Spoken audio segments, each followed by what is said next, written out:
กิดเหตุการณ์ขึ้นในการเดินทางไปอาดิสอาบาบาถูกแฮกค่ะเขามีอีเมลส่งมาเขาบอกว่าเราต้องจ่ายเงินเพิ่มโดยมีข้อมูลของเราครบทุกอย่างระงับบัตรเครดิตก่อนเลยนั่นสิว่าเป็นแค่ดีไซน์ของบัตรไม่มีปักจริงกำหนดออกยังไม่มีประกาศไม่มีตารางอะไรเลยระบบกระเป๋าแบบหยิบเองฝนตกหนักมากเลย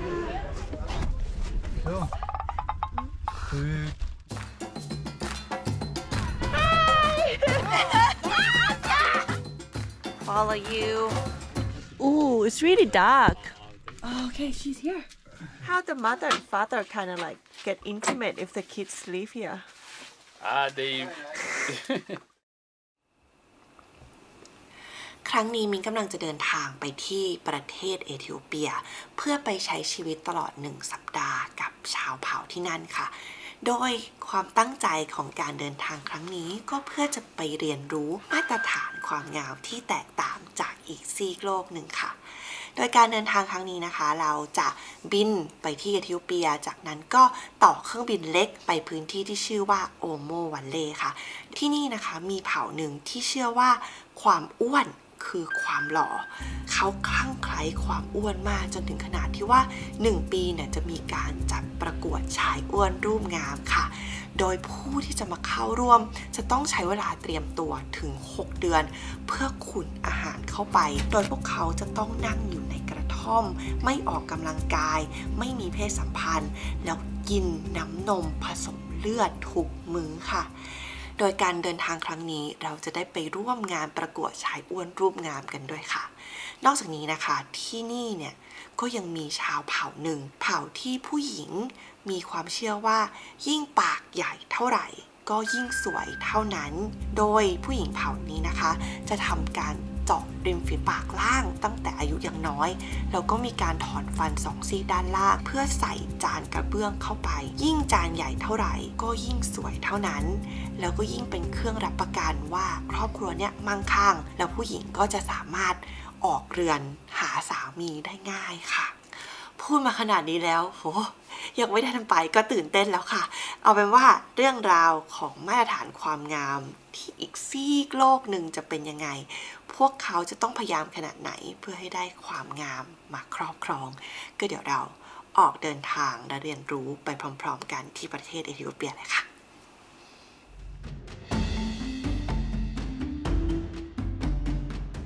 นี่ค่ะเอธิโอเปียนแอร์ไลน์นะคะไปอาดิสอาบาบาค่ะจริงๆนะมินรักสายการบินเอธิโอเปียมากมินบินเขาบ่อยมากแล้วเราไปแอฟริกานะเพราะว่าเขาเป็นสายการบินอันดับ1แต่ว่ามันเกิดเหตุการณ์ขึ้นในการเดินทางครั้งนี้ซึ่งโหดมากเดี๋ยวเช็คอินให้เสร็จก่อนแล้วเดี๋ยวจะเล่าให้ฟังนะคะ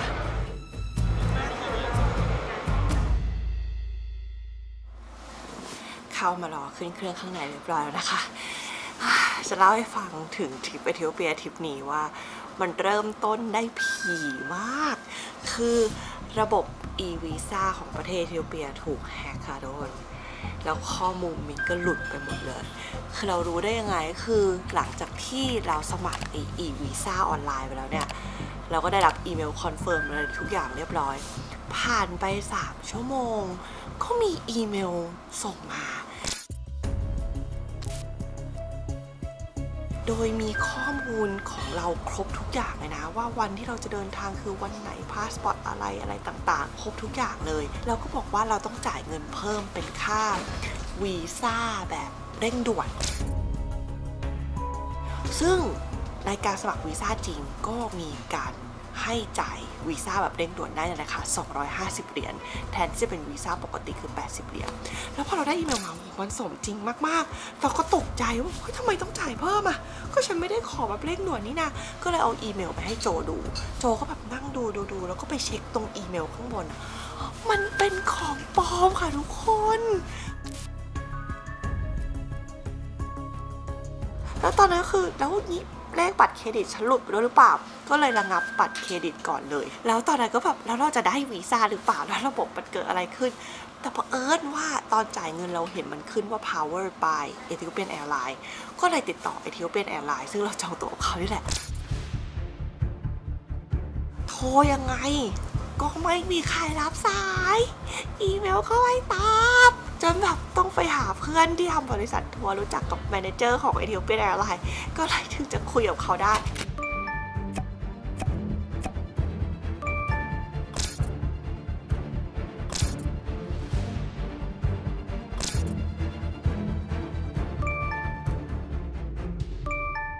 แต่จนถึงวันนี้ผ่านมาก็ยังไม่ได้คำตอบว่ามันเกิดอะไรขึ้นแต่ว่าเราได้วีซ่ามาแล้วค่ะแล้วบัตรเครดิตก็ถูกบล็อกไปแล้วด้วยก็อาจจะบอกว่าครั้งเนี้ยคือลุ้นกับ Ethiopian Airlines มากๆนะเพราะว่าเราต้องเปลี่ยนเครื่องเยอะมากคือบอกเลยว่าการเดินทางครั้งเนี้ยคงมีแต่พี่ชับ Travel Buddy เท่านั้นแหละที่รับโทรศัพท์มิ้นแบบ24 ชั่วโมงต่อวันแล้วเป็นที่พึ่งให้กับมิ้นคือครั้งนี้นะเป็นครั้งแรกเลยที่มิ้นไปนั่งอ่านเนื้อหาแต่ประกรมธรรม์การเดินทางเรื่องความล่าช้าของสายการบินแล้วก็เรื่องการทำกระเป๋าหายแบบละเอียดยิบเลยค่ะซึ่งไปอ่านแล้วก็เห็นว่าถ้าสายการบินดีเลย์ต่อเครื่องไม่ทันความผิดพลาดของเขาจองแบบโอเวอร์บุ๊กเราขึ้นเครื่องไม่ได้สายการบินเปลี่ยนเส้นทางชับเนี่ยจะเคลมให้เรา 4,000 บาททุก6 ชั่วโมงให้เราไปหาโรงแรมพักหนังแท็กซี่นู่นนี่ไม่ต้องเก็บบินอะไรเลยทุก6 ชั่วโมง 4,000 บาทและถ้ากระเป๋าเราล่าช้าเนี่ยนะคะชับก็จะเคลมให้ 4,000 บาททุก6 ชั่วโมงให้เราไปซื้อของใช้จำเป็นและถ้ากระเป๋าเราเสียหายก็ 5,000 บาทต่อชิ้นอีกเช่นเดียวกันค่ะ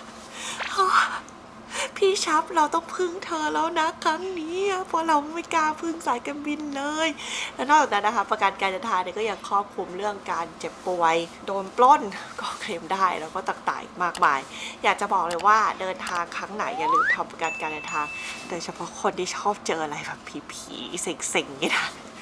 คุ้มจริงๆได้แค่ควายนิ้วไว้ว่าจะขอไม่ต้องใช้ประกันการเดินทางแล้วก็เอธิโอเปียนจะไม่ทำผิดนะคะ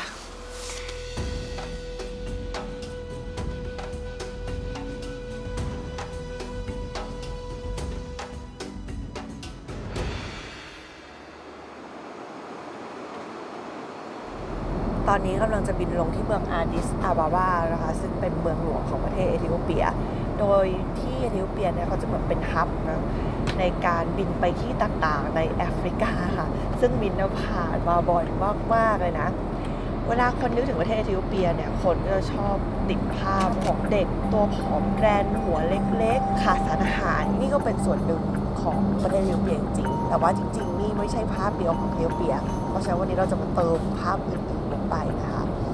เอธิโอเปียถือว่าเป็นประเทศที่ใหญ่มากๆนะมีประชากร111 ล้านคน80 ภาษามีเผ่าที่ต่างกันถึง100 กว่าเผ่าโดยประชากรหลักเนี่ยคือเผ่าโอโมโรรองมาก็เป็นอามาราทิเกรแล้วก็เป็นเผ่าอื่นๆค่ะศาสนาของที่นี่เนี่ยก็จะมีศาสนาคริสต์เป็นหลักนะนับถือถึง 60%รองลงมาเป็นศาสนาอิสลามแล้วก็ศาสนาแนวที่แอนิมาลิสติกนะนับถือธรรมชาติผีสัตว์ต่างๆของชาวเผ่าค่ะสภาพภูมิประเทศของเอธิโอเปียเนี่ยก็มีความหลากหลายพอๆกับคนเลยค่ะเราอาจจะคิดว่าโอ้ร้อนแห้งแล้งใช่ไหมนั่นก็เป็นแค่ทางตะวันออกของประเทศค่ะทางตะวันตกเนี่ยเป็นแนวเขตภูเขาสูงตอนกลางเนี่ยมีแม่น้ำบลูไนล์ซึ่งเป็นต้นกำเนิดของแม่น้ำไนล์ทางตอนเหนือ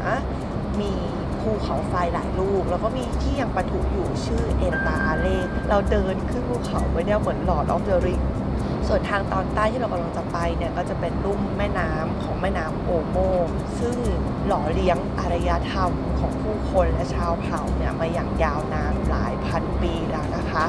เราจะไปเที่ยวเผ่ากับลูกชายหัวหน้าเผ่าค่ะทุกคนก็หลังจากลงที่อาดิสอาบาบาเนี่ยก็จะบินต่อไปที่เมืองจิงกาทางตอนใต้เพื่อไปพบกับเขาแล้วก็เริ่มการเดินทางกันค่ะเครื่องบินจะลงแล้วค่ะไปเมืองอาดิสอาบาบาถือเป็นเมืองที่ใหญ่นะคะมีแสงไฟยามค่ำคืนสิค่ะเวลาตอนนี้ประมาณ5:30นะยังมืดอยู่นะคะ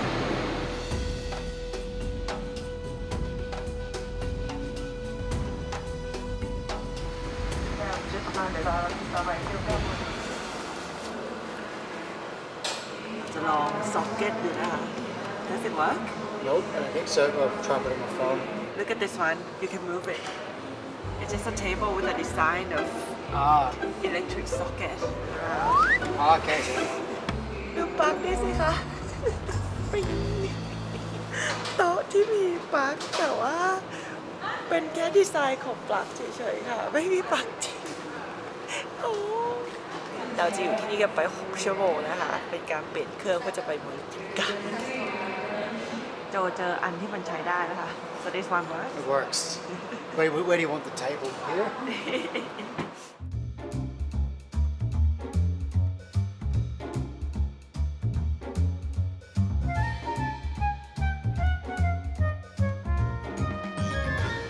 กำหนดออกเที่ยงครึ่งตอนนี้เครื่องกำลังจะบอดแล้วค่ะตอนแรกนึกว่าจะดีเลย์เพราะว่าไม่มีประกาศไม่มีตารางอะไรเลยยืนงงๆเขาบอกว่าบอร์ดดิ้ง 11:45 ตอนนี้ประมาณเที่ยง 10ก็บอกก็ถือโอเคนะไปเดี๋ยวเราขึ้นเครื่องไปจิงกาค่ะโจไปไหนนะ To go to Jinga. Time to go to Jinga.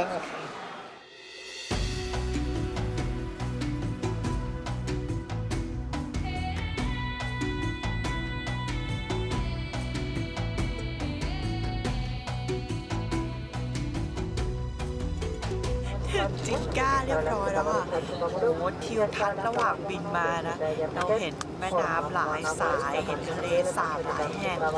วความเขียวที่เพิ่มขึ้นเรื่อยๆยิ่งมาแถบตะโอโมวันเล่นะคือเขียวปัดเลย Have you imagined Ethiopia to be this green? No, not at all. So It's so nice, yeah. and now it's raining season as well. First time in Ethiopia. It is, really, yeah. It's gonna be fun. กระเป๋ามิ้นอยู่นี่ค่ะระบบกระเป๋าแบบหยิบเอง Good system. I like it. ฝนตกหนักมากเลยค่ะ This one? Okay, cool. Thank you. เอาไว้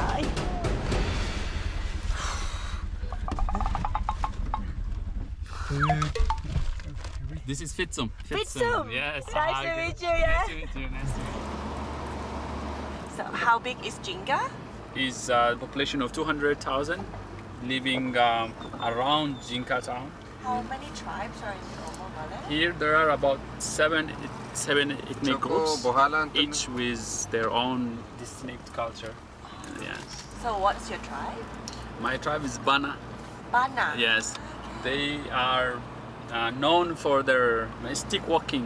high stick walking, painted. Yes, You might have yes. seen that. I saw in the video. Yeah. So you know how to do it. Yeah, I used to do that. เขาบอกว่าเวลาเขาเดินบนแท่นไม้เนี่ยเขาก็จะตัวสูงมากทำให้สามารถมองพวกวัวต่างๆที่เขาเลี้ยงเอาไว้ได้ค่ะเป็นความสามารถพิเศษของคนเผ่านี้นะคะ ก็เดี๋ยวรอติดตามกันแล้วกันค่ะ นั่งรถก่อนขับไปประมาณ1 ชั่วโมง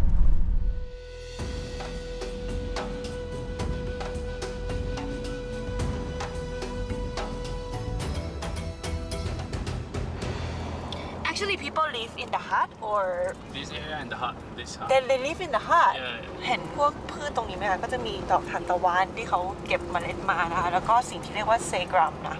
ซึ่งเป็นเหมือนซูเปอร์ฟู้ดของที่นี่นะคะเราจะเห็นปลูกเต็มเลยนะเซกรัมนั่นเลยนะคะ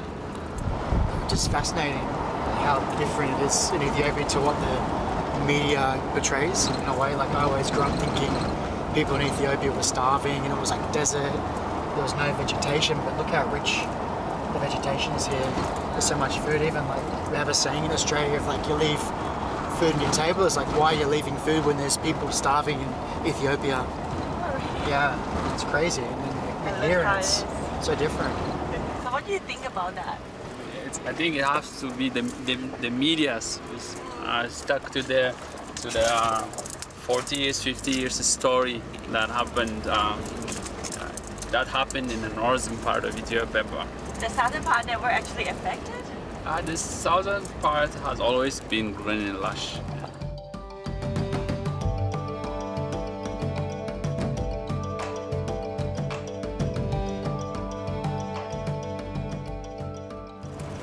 So the majority of the people here, how do they live their life? Like they grow crops and In the Omo Valley, most of them are pastoralists. they look after their cattle. They follow their cattle depending the season. And then a few of the tribes who live are agriculturalists. Those are permanent. They don't move quite a lot. What about the Bana people? They do have cattle, and they also have nice skill of agriculture. How many cows do you have? We don't tell the number of the don't cattle. tell it? We just say a lot. Why? It's a bad luck. You don't tell the cattle. Okay. Yeah.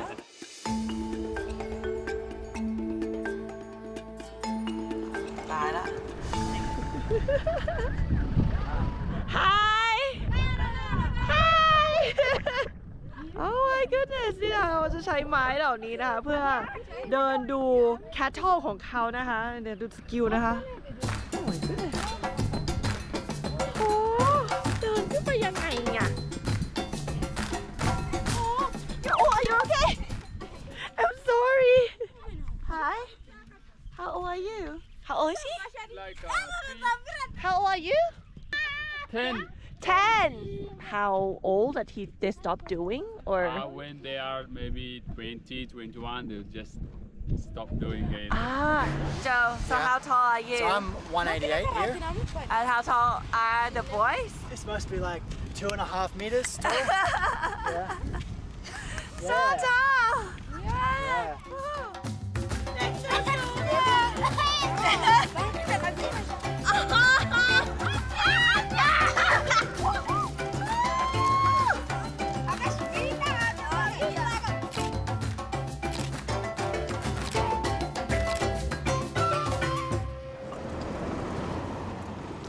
นี่นะคะพอเราบอกว่า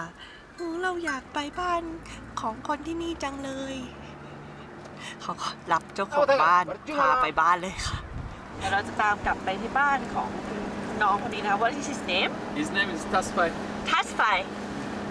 Hi Tasfai. Nagaya.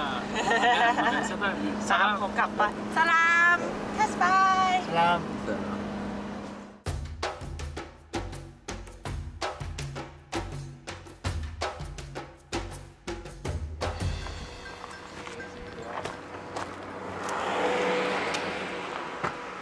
Follow you. So all this area has electricity? No, none of the village gets electricity, but they are just passing through the village. Passing through? So what are this one go from? Like from where to where? Going from the main power source Uh-huh. to Jinka, which is the main town. Okay.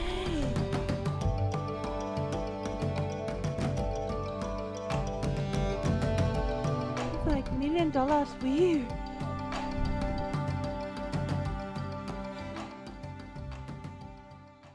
Salam. Salam. Salam. Is it popcorn? Yeah. So they grind it like this, so they will make it into porridge later on. It's maize? This is maize, yes.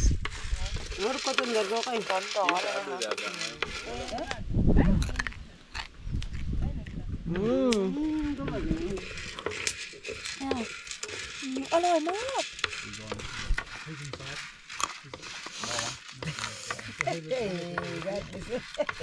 So good.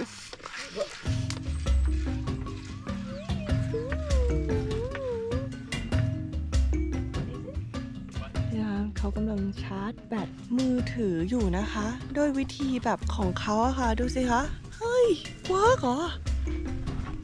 It's amazing Joe look I like it บ้านของที่นี่นะคะก็จะสร้างด้วยโคลนอยู่ตรงนั้นนะคะแล้วก็อันนี้เป็นหญ้านะคะOoh it's really dark Is this where they sleep also? Yes. On the top of the bedroom. Oh, okay, she's here. Oh wow, this is the bedroom. Yes, living room, bedroom. Every room in one room. So how many people living in this family? There are about 5 people lives here. Father, mother, 2 daughters, and him. yes, So all sleep in this hut? yes. But how the mother and father kind of like get intimate if the kids live here? They I wonder. right? How? Yeah, but they always can find time for that. Is that the coffee? Yeah. คนที่เราก็จะกินกาแฟกันทั้งวันเลยนะแล้วก็จะส่วนใหญ่ก็จะกินกาแฟจากเปลือกนะแทนที่จะเป็นเม็ดกาแฟค่ะเพราะว่าราคาไม่แพงแล้วก็ไม่ขมตามคำเล่าของเขานะคะ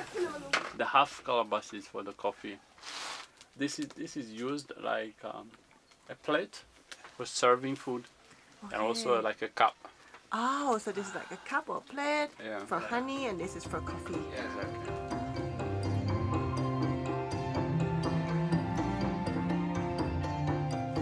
Why she has to wear this?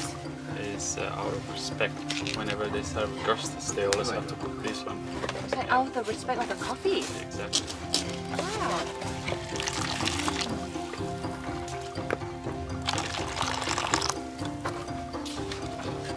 Okay, thank you. Ooh.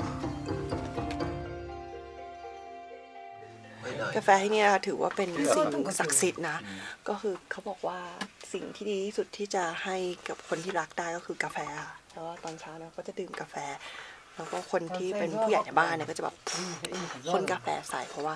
ถือว่าเป็นการให้พรอะไรเงี้ยให้เป็นวันที่ดีนะจะดื่มกาแฟกันนะคะ It's like tea. It's exactly like tea. Buno or gal buno de ste amayo. So nice. เป็นกาแฟจืด วาน ๆ นี่ นะ ใส่ คะ บุ ห รโกดบุร อ โก มๆเหมือนชาเลยค่ะทุกคน Bukar arse wani. Şukarın da vuruk okusu şukarın da gelin de. Gabitay buno sal gabitay. ถามเขาว่าสำหรับลูกชายเขาเนี่ยผู้หญิงที่ดีเนี่ยต้องเป็นยังไง Na payenam ano nanu banin kamun ko gida to kuskamo. Payen kamun payen mo no kemas. Payano ambono oro. Wadiman sa Wadiman wa kada isi pay. Zaran payam amaton mo. Hey, it doesn't have to be like short, tall, nothing. Kodi orgo dai kon na wem kodi gudub kai kon ogoro sa chigir qolayu. No, it doesn't have to be. This is not criteria. She said. So she has an eye on someone already? Asa nasa na gutoy de gutame asa abin kadawa mai kodi. Ya kala isa ko. Kema kuna kema. Kamate. But it's arranged marriage, right? Yes, he's looking, but now they have a little power to insist and tell to the mother. Good for you. Hope you find a good one. Parsi si chai no. Yeah, if I say kema mai kodi. Nagari happy de nagari. When I get the right one, I will ask my father to go on. That's good. ก็คือที่นี่นะคะถ้าเป็นดาวรี่นะคะคือสิ่งที่เวลาเราผู้ชายจะไปสู่ขอสาวนะก็จะเป็นแคทเทิลนะคะก็คือพวกปศุสัตว์วัวควายแพะอะไรเงี้ยแล้วก็ปืน AK-47 ค่ะทุกคนคือปืนเนี่ยเขาจะเอาไว้ใช้ในการดูแลฝูงสัตว์แล้วก็ปกป้องฝูงสัตว์ครอบครัวเขาจนมันเป็นดาวรี่เลยค่ะทุกคน It's amazing it's so special แล้วบอกว่าถ้าแต่งงานแถวเนี้ยแพงเพราะอยู่ใกล้จิงก้าถ้า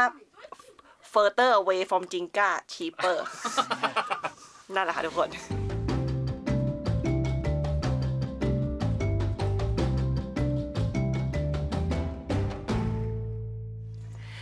เมื่อกี้ก็ถามเขาว่าคนที่นี่เขามีเครียดอะไรกันบ้างไหมนะแล้วว่าความเครียดของเขาก็บอกว่าก็จะเป็นเรื่องความแห้งแล้งเพราะว่าถ้าแบบแห้งแล้งขึ้นมาปุ๊บก็ไม่มีเวลาแห้งแล้งใช่ไหมคะเขาก็จะไม่มีอาหารกินอะไรอย่างเงี้ยถ้าแห้งแล้งปีหนึ่งก็แย่แต่ก็กินของที่เก็บไว้ได้แห้งแล้ง2 ปีก็คือลำบากแหละแต่บอกว่าปีนี้เพาะปลูกดีมากก็เลยสบายนะคะบอกนอกจากนั้นก็ไม่มีเรื่องอะไรต้องกังวลก็มีลูกทำกับข้าวหาอะไรกินดีจังบาย